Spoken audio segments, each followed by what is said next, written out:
అందరికీ నమస్కారం. ఇప్పుడు ఏపీ రాష్ట్ర వ్యాప్తంగా హాట్ టాపిక్గా మారినటువంటి scheme free bus.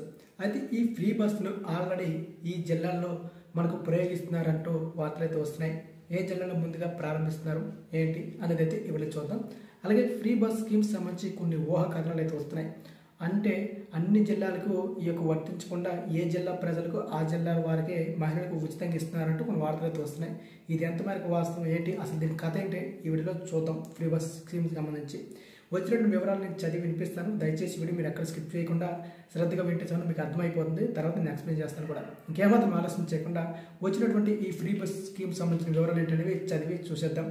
Friends, first time చూస్తే ఛానల్ని ఇప్పుడే సబ్స్క్రైబ్ చేసి బెల్ ఐకాన్ అయితే యాక్టివేట్ చేసి ఉంచుకొని అప్డేట్స్ మీరు పొందుతూ ఉండండి. వివరాలు మేరకు చూస్తే కనుక ఆంధ్రప్రదేశ్లో మహిళలకు ఫ్రీ బస్ ప్రయాణం పైన ప్రభుత్వం సంచలన నిర్ణయం తీసుకున్నట్లు తెలుస్తుంది. ఫ్రీ బస్ పైన అసెంబ్లీ వేదికగా ప్రభుత్వం ఒక కీలక ప్రకటన చేసింది. ఫ్రీ బస్ రాష్ట్రమంతా కాదన్న మంత్రి సంధ్యారాణి ఉచిత బస్సు ప్రయాణం ఈ జిల్లాలకి వరకేనని మంత్రి సంధ్యారాణి తెలపడంతో ఏ జిల్లాలోని మహిళలు ఆ జిల్లాలోనే ప్రయాణించాలని, వేరే జిల్లాలకు వెళ్తే ఉచిత ప్రయాణం వర్తించదని తేల్చి చెప్పేశారట. తెలంగాణ, కర్ణాటకలో రాష్ట్ర వ్యాప్తంగా ఉచిత బస్సు ప్రయాణం అమలు చేస్తుండగా ఆ రాష్ట్రాల మాదిరిగా ఈ రాష్ట్రం కూడా ఉచిత ప్రయాణం లేదని మంత్రి సంధ్యారాణి తెలిపేశారు. ఎన్నికల సమయంలో ఇచ్చిన అనేక హామీల అధికారం చేపట్టే రాజకీయ పార్టీలు తర్వాత వాటిని అమలు చేయలేక చేతులు ఎత్తేస్తున్నాయంటూ కొన్ని వార్తాపత్రికలు అయితే రావడం జరిగిందనమాట. అయితే ఆంధ్రప్రదేశ్లో మహిళల కోసం కూటమి ప్రభుత్వం సూపర్ 6లో భాగంగా ఈ ఉచిత ఫ్రీ బస్ స్కీమ్ను కూడా తేవడం విశేషం. ఈ హామీ అమలుపైన ప్రభుత్వం కసరత్తు చేస్తుంది. అయితే దీన్ని ఎప్పుడు అమలు పరుస్తారు ఏంటి విషయానికి వస్తే కనుక ఈ ఉగాది నుంచి అమలు చేసేందుకు కసరత్తు జరుగుతున్నట్లు తెలుస్తోంది.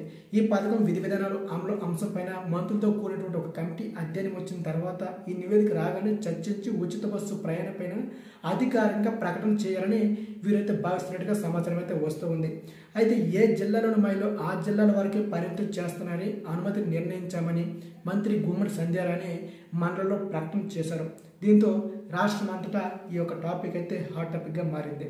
అంటే ఇప్పుడు ఎగ్జాంపుల్కి చూద్దాం. ఇప్పుడు కడప జిల్లాలో ఉన్న మహిళలు ఉన్నారు అనుకోండి, మీరు కడప జిల్లాలో మాత్రమే మహిళలు ఆ జిల్లా వరకు ఎంతవరకు తిన్నా ఫ్రీగా ఉంటుంది. ఆ జిల్లా కాకుండా ఏ అనంతపురం, ఏ కర్నూలు జిల్లా దాటేశారనుకోండి, ఈ జిల్లా వరకు వచ్చినటువంటి ఛార్జీలు ఫ్రీ. ఆ బోర్డర్ దాటిపోతే మళ్ళీ అక్కడి నుంచి ఛార్జీలు వేస్తారనమాట.